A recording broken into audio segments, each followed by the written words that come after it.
이 시간 기쁨으로 드리는 예배, 이 말씀으로 은혜를 나누자 하겠습니다. 우리가 살아가고 있는 이 시대, 교회를 찾는 사람들이 많아질까요? 아니면 적어질까요? 점점 줄어들고 있습니다. 이건 우리나라만 그런 게 아닙니다. 유럽에서도 마찬가지입니다. 2024년 1월 5일 더 월 스트리트 저널에서 유럽 교회 충격적인 보도가 있습니다. 유럽 평빈 교회에서 새 주인을 기다립니다. 도발적인 제목 내용입니다. 유럽의 교회들은 술집, 체육관, 상가, 놀이시설로 변하고 있다는 충격적인 보도입니다. 네덜란드에서는 10년 동안 1600개 카톨릭 교회 가운데 3분의 2가 문을 닫았습니다. 기독교 역시 4년 만에 700교회 문을 닫고 있는 내용이 있습니다. 영국에서는 매년 20군데 성공의 교회가 문을 닫고 있습니다. 덴마크에서는 교인이 늘어나지 않습니다. 독일에서도 10년 동안 515개 카톨릭 교회가 문을 닫았습니다. 기독교도 비슷합니다. 그럼 우리나라는 그렇지 않고 외국만 그럴까요? 아니요. 우리나라도 점점 비슷해지고 있습니다. 한국에는 통합측 교회에서 500억을 투자해서 교회를 지었는데 이단에 내가 했다는 소리가 들려왔습니다. 우리 한국 교회도 비상사태라는 곳입니다. 유럽 교회에서 문을 닫는 소리가 들리는데 우리나라 역시 그 소리가 들리고 있지 않습니까? 그 소리가 들릴 때 우리 마음은 너무나도 아픕니다. 우리 마음을 심하게 때리지 않습니까? 하나님을 사랑하는 사람이라면 가슴이 너무나도 쓰라립니다. 눈물이 납니다. 우리 마음이 이런데 하나님은 얼마나 마음이 아프겠습니까? 얼마나 슬프겠습니까? 그럼 사람들이 교회를 떠나는 이유는 뭘까요? 교회에 사람들이 모이지 않는 이유는 뭘까요? 하나님을 왜 멀리할까요? 하나님을 향한 마음이 사라지는 이유는 뭘까요? 왜 젊은 사람들, 어린 아이들이 점점 줄어들고 있을까요? 사람들은 예수님을 좋아합니다. 사람들은 예수님을 자랑스럽게 생각하고 있습니다. 그럼 예수님을 믿는 우리가 자랑스럽지 못한 것이 아닐까요? 한국에서 19세 이상 남녀 1,500명에게 종교가 있습니까? 하는 질문에 따르면 50% 가운데 22%는 불교입니다. 기독교는 21%입니다. 천주교는 7%입니다. 근데 얼마 전에 다시 조사를 했는데 그 수가 줄어들었다고 합니다. 줄어드는 나이를 보면 20대는 45%였는데 31%로 줄어들었습니다. 30대는 49%에서 38%로 줄어들었다고 합니다. 40대는 57%에서 51%로 줄어들었다고 합니다. 20, 30대가 가장 많이 줄어들었습니다. 그래서 우리는 뭐가 중요할까요? 각 세대 신앙 교육이 중요합니다. 기독교 신앙은 우리가 갑자기 다 믿을래 해서 신앙생활 하는 것이 아닙니다. 기독교는 누군가 나한테 복음을 전해줘야 듣는 게 아닙니까? 예수 그리스도가 우리를 위해 십자가에 못 박혔다고 들었습니다. 주님은 하나님의 아들이라 말을 해서 우리가 그 복음을 들은 게 아닙니까? 그런데 이 소식을 전해주지 않아서 멈췄습니다. 멈춰져서 모든 것이 끊어졌습니다. 여러분, 유럽 교회가 어떤 교회였습니까? 너무나도 뜨거웠던 교회이지 않았습니까? 복음은 유럽에서 미국으로 전해졌습니다. 미국 선교사가 우리나라에 복음을 들고 들어오지 않았습니까? 그랬던 유럽이었습니다. 그런 교회였는데 세대가 지나면서 어떻게 되고 있습니다? 점점 사라지고 있지 않습니까? 사라지는 이유가 있습니다. 기독교인들에게 신앙을 언제 가졌냐고 물었습니다. 그럼 사람들은 뭐라고 대답할까요? 9살 되기 전이 31%라고 합니다. 10대는 15%입니다. 20대는 17%입니다. 30대는 19%입니다. 40대는 13%입니다. 50대 후로는 5%로 줄어든다고 합니다.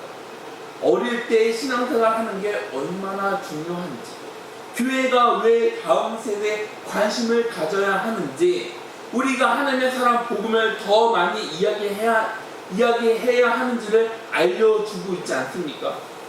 2018년 한 교회 등록한 새 신자는 1698명이라고 합니다. 2019년도에는 1922명이라고 합니다. 나이로 봤을 때 19세 미만은 37%입니다. 20대부터 40대 전까지는 40%라고 합니다. 40대는 10%입니다. 50대는 7, 8%입니다. 19세부터 39세까지 80% 가까운 후입니다. 젊은 사람들이 교회에 나와서 예수님을 영접합니다. 이 소식 너무 반갑지 않습니까? 우리는 젊은 세대에 관심을 가져야 합니다. 그러면서 우리 교회에는 과제가 있습니다. 그 과제는 뭘까요? 젊은 이들에게 신경을 써야 하는 게 바로 우리 과제라는 것입니다. 우리가 하나님 뜻에 순종할 때 하나님은 우리에게 뭘 줄까요?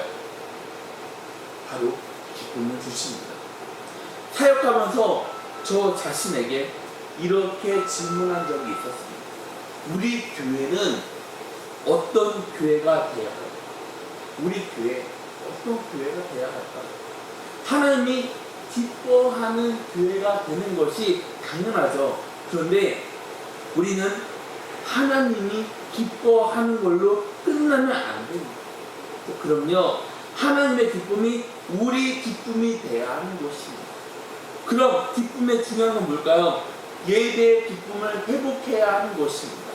우리가 예배 드릴 때 기쁨을 회복하려면 신앙이 우리 안에 있어야 되지 않겠습니까? 그런데요, 우리가 신앙생활을 10년에서 20년 했습니다. 그렇게 신앙생활을 했는데 예수를 믿는 기쁨을 모릅니다. 그럼 뭐예요? 우리 신앙에 문제가 있다는 게 아닐까요? 하나님이 우리한테 주는 게 뭡니까? 바로 기쁨입니다. 예배 드릴 때 성령님이 우리 안에 임재하며 우리에게는 기쁨이 넘칠 수밖에 없습니다. 초대교회는 모였을 때 기뻐했습니다. 모였을 때 예배를 드렸습니다. 그래서 성경에서 뭐라고 합니까? 기쁨이 가득하다고 그렇게 기록되어 있지 않습니까? 사도행전 20장 46절부터 47절 말씀을 보면 날마다 마음을 같이하여 성전에 모이기를 힘쓰고 집에서 떡을 떼며 기쁨과 순전한 마음으로 음식을 먹고 하나님을 찬미하며 또 온 백성에게 칭송을 받으니 주께서 구원받는 사람은 날마다 더하게 하십니다. 예수를 믿는 게 너무나도 기쁩니다. 예수님의 이름으로 모여서 너무나도 기뻤습니다. 예배를 드려서 너무나도 기뻤습니다. 찬송을 부르면서 너무나도 기뻤습니다. 믿지 않는 사람들이, 기뻐하는 사람들의 얼굴을 보고 들어오게 됩니다. 신앙의 기쁨, 예배의 기쁨은 믿는 사람들에게 있는 축복이라는 것입니다. 그럼 예배는 뭡니까? 예배는 하나님에게 영광을 돌리는 것입니다. 하나님은 창조주이시고 나는 피조물입니다. 나는 연약한 존재를 깨닫는 게 바로 예배라는 것입니다. 하나님, 저는 죄인입니다. 그런데 하나님은 저를 용서해 주었습니다. 나는 잠깐 있다가 사라지는 안개일 뿐입니다. 나는 흙으로 변하지만 하나님은 영원하신 분이십니다. 하나님은 저에게 영원한 생명을 약속해 주셨습니다. 내가 누구인지, 하나님이 어떤 분인지 예배를 통해 알아가게 되는 것입니다. 그러면서 나를 향한 하나님의 사랑을 깨닫게 되지 않겠습니까? 하나님, 저를 위해 예수 그리스도를 보내주셨습니다. 예수 그리스도에게 내 죄와 슬픔, 절망, 내 모든 짐을 맡기셨습니다.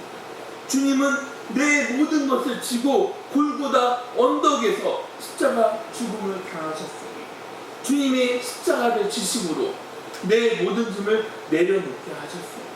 그리고 주님은 살아나셨습니다. 주님이 살아나서 저한테 있던 슬픔이 기쁨으로 변했습니다. 주님이 살아나서 저한테 있던 절망이 소망으로 변했습니다. 주님은 죽음의 권세를 깼습니다. 그러면서 우리에게 어떤 약속을 하셨습니까? 영원한 생명, 영생을 우리에게 약속하지 않으셨습니까? 우리는 그 약속을 주님을 믿었습니다. 그때 우리는 어떤 음성을 들을 수 있습니까? 너는 내 사랑하는 아들이다. 너는 내 사랑하는 딸이다. 그럼 우리는 어떤 고백을 해야 될까요? 나의 힘이 되신 여호와여, 내가 주님을 사랑합니다.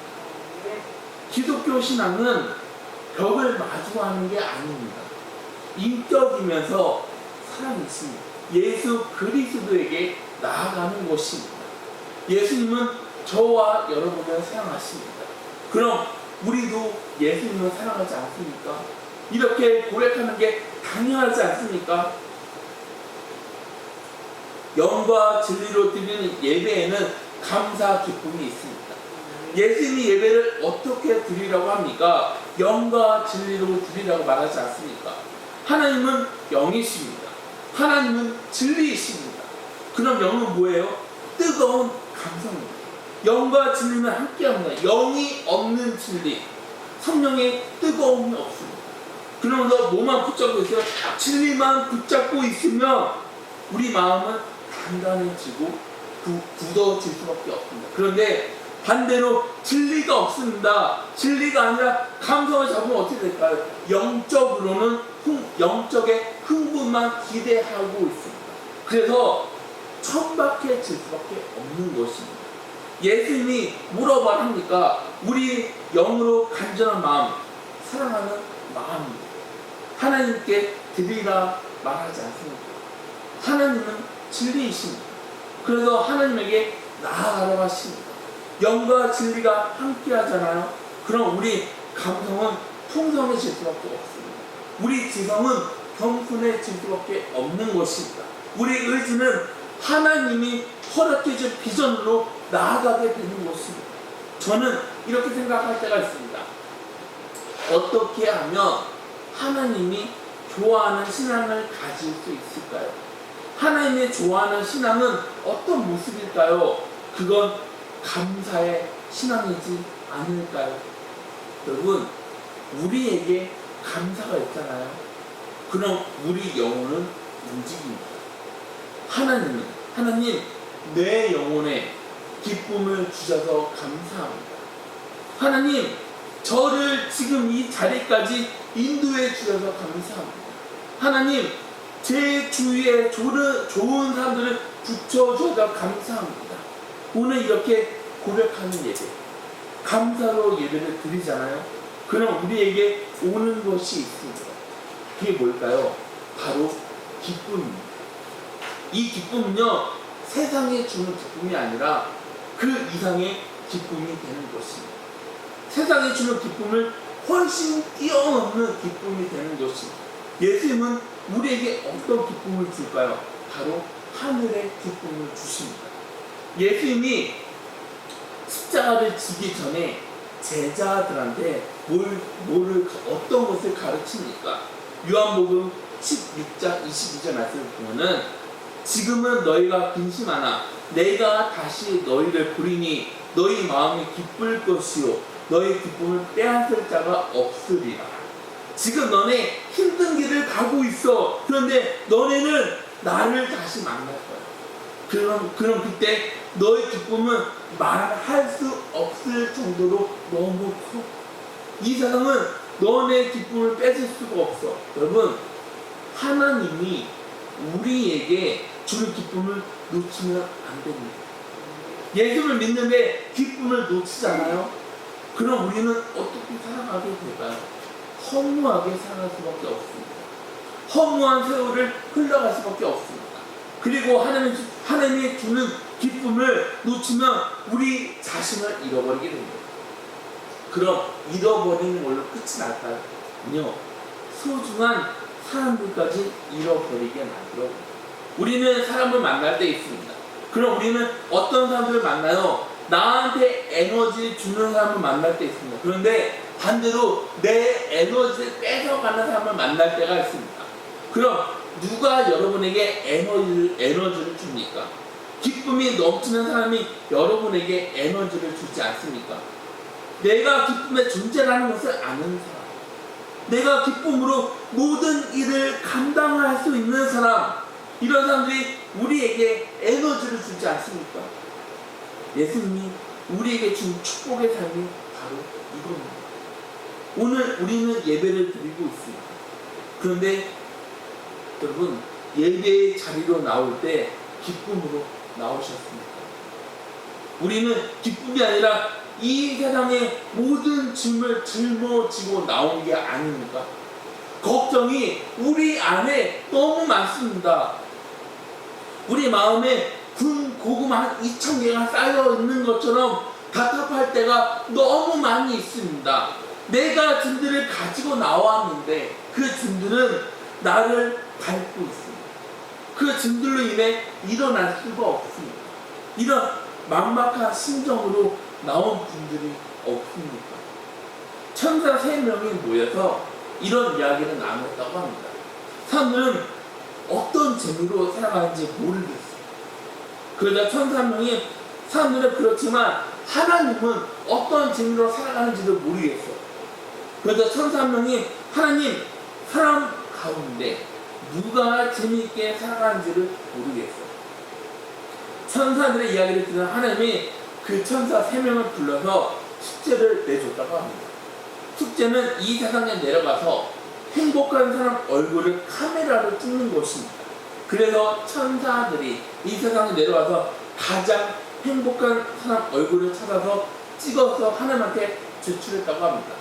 첫 번째 천사는 들판을 보면서 만족하는 농부 모습을 찍어 사진입니다. 두 번째 천사는 10년 만에 얻은 아이를 안고 기뻐하는 여인의 얼굴을 찍은 사진입니다. 세 번째 천사는 작품을 완성하고 내가 그린 그림을 보면서 웃는 화가의 미소를 찍었습니다.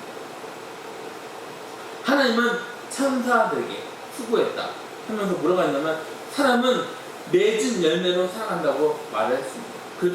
그러자 두 번째 천사가 하나님한테 이렇게 질문했습니다. 그럼 하나님은 어떤 재미로 살아가십니까? 그러자 하나님은 사람들은 곡식, 자녀, 작품을 보면서 살아가고 있지만 나는 그들을 만들었고 그들에게 생명을 줬다. 사람은 내 작품 가운데 최고의 걸작품이다. 이렇게 말을 하셨습니다. 하나님이 한 말을 들은 천사들은 재미있을 것 같았습니다. 그래서 세 번째 천사가 하나님한테 이렇게 물었습니다. 그럼 어떤 사람이 더 재미있을까요? 그러자 하나님은 내 생각에는 농산물을 먹는 사람이 즐겁겠냐? 아니면 수확한 농부가 즐겁겠냐? 이 세상에 태어난 아이가 기쁘겠냐? 아니면 아이 엄마가 기쁘겠냐? 그리고 그림을 보는 사람하고 화가 가운데 누구의 기쁨이 크겠냐? 그러자 3명의 천사들은 농부, 엄마, 화가라고 말을 했습니다. 그러자 하나님 천사들에게 이렇게 말했습니다. 내가 다시 말하는데 나는 그들을 만들었고 그들은 나의 작품이다. 그들하고 나 어느 누가 기쁘고 즐겁겠냐. 그러자 천사들은 이봐도 그건 당연히 하나님이죠. 그러자 하나님은 이렇게 말했습니다. 나는 사람들이 이 세상에 선한 열매를 맺을 때 그들보다 더 크게 기뻐한다. 하나님이 원하는 열매를 맺어야 하나님은 기뻐하십니다. 하나님이 원하는 열매가 없는 가라지 쭉정의 삶은 영원한 불행한 삶이 될 수밖에 없습니다. 그럼 우리는 소망을 하나님에게 줘야 합니다. 오늘 본문에 뭐라고 말합니까? 시편 43편 5절 말씀입니다. 내 영혼아, 내가 어찌하여 낙심하며 어찌하여 내 속에서 불안해하는가? 너는 하나님께 소망을 두라. 그가 나타나 도우심으로 말미암아 내 하나님을 여전히 찬송하리로다. 소망을 다른 곳에 두는 게 아닙니다. 그럼 어디에 둬야 할까요? 하나님에게 둬야 하지 않겠습니까? 우리 마음은 이 세상에 두는 것이 아닙니다. 우리 마음은 하나님한테 둬야 하는 것입니다. 그래야만 하나님이 주는 기쁨을 누릴 수가 있습니다. 예수를 믿는 사람은 이 세상을 피하는 사람이 아닙니다. 예수를 믿는 사람은 이 세상하고 부딪히는 사람입니다. 내 모습 그대로 하나님한테 솔직한 사람이 되어야 합니다. 하나님 앞으로 나갈 때 하나님은 저한테 있는 슬픔을 다 아십니다. 제 아픔을 하나님에게 고백합니다.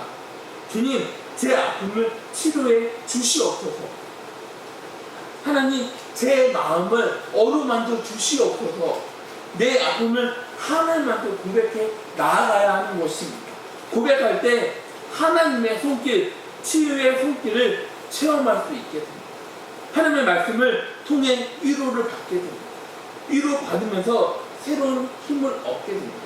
그래서 시편 43편 4절에 뭐라고 말합니까? 그런즉 내가 하나님의 제단에 나아가 나의 큰 기쁨이 하나님께 이르리이다. 하나님이여, 나의 하나님이여, 내가 수금으로 주를 찬양하리이다.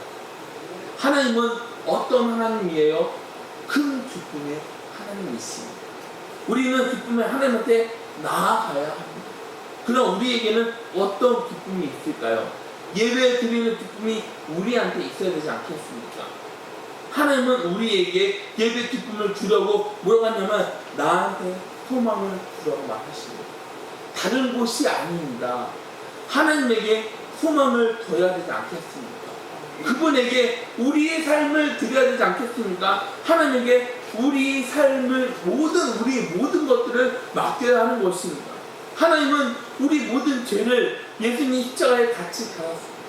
우리의 슬픔, 우리의 낙심, 우리의 절망, 우리의 좌절, 우리의 고통, 우리의 탄식, 우리의 외로움을 예수님 십자가에 매달았습니다. 그리고 예수님은 우리 모든 것을 대신 짊어지시고 죽으셨다가 부활하셨습니다.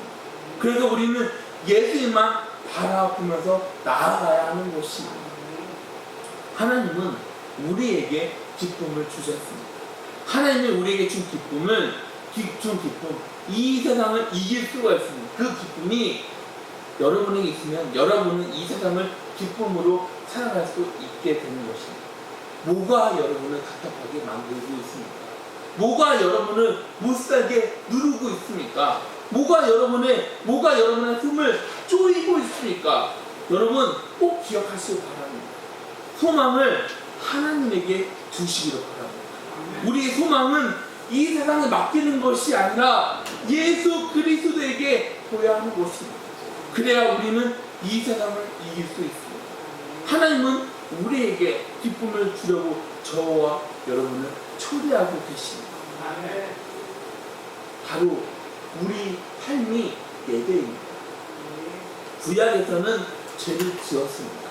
그럼 죄 용서 받으려면 어떻게 합니까? 동물을 죽입니다.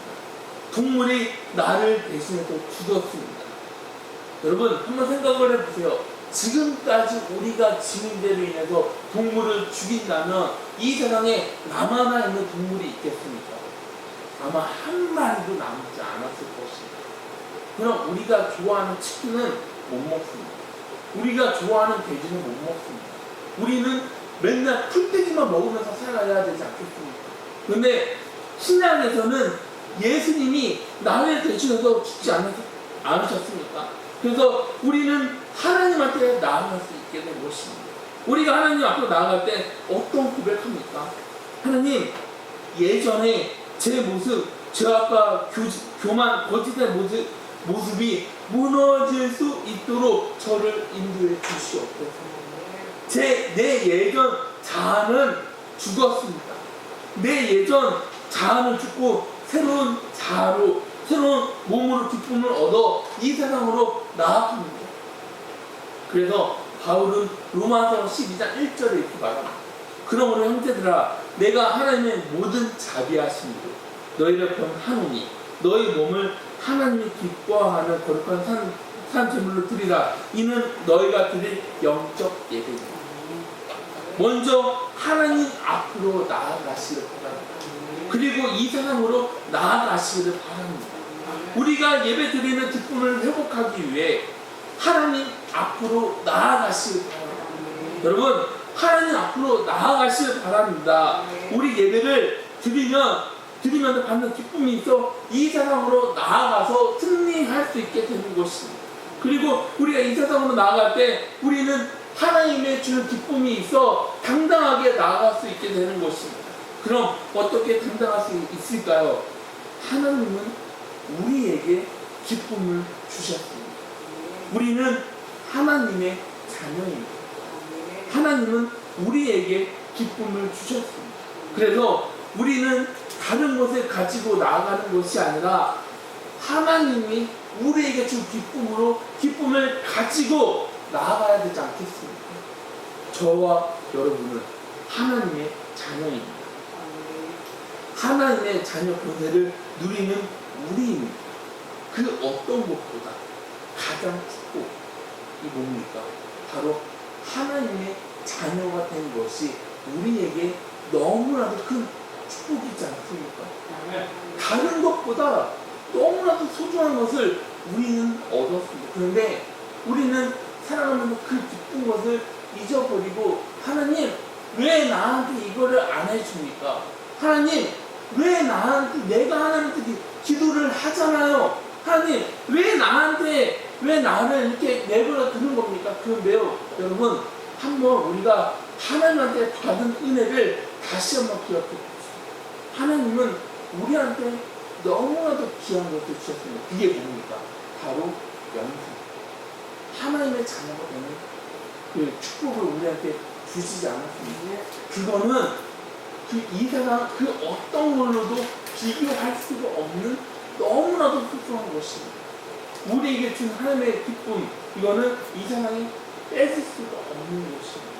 그래서 저와 여러분에게는 너무나도 큰 은혜가 우리는 이미 받았습니다. 우리가 다른 것을 구하는 게 아닙니다. 우리는 이미 너무 귀한 것을 받았기 때문에 우리는 하나님이 우리에게 주신 것만으로도 만족합니다.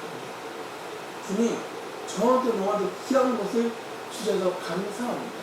이렇게 고백하면서 살아가야 되는 우리이지 않습니까? 우리가 그렇게 순종해 나아갈 때 하나님은 우리한테 뭘 줄까요? 기쁨을 주십니다. 그래서 우리에게는 하나님한테 받는 기쁨이 있습니다. 그 기쁨으로 살아가는 저와 여러분들이 다 되시기를 주님의 이름으로 축원합니다. 다 같이 기도하시겠습니다.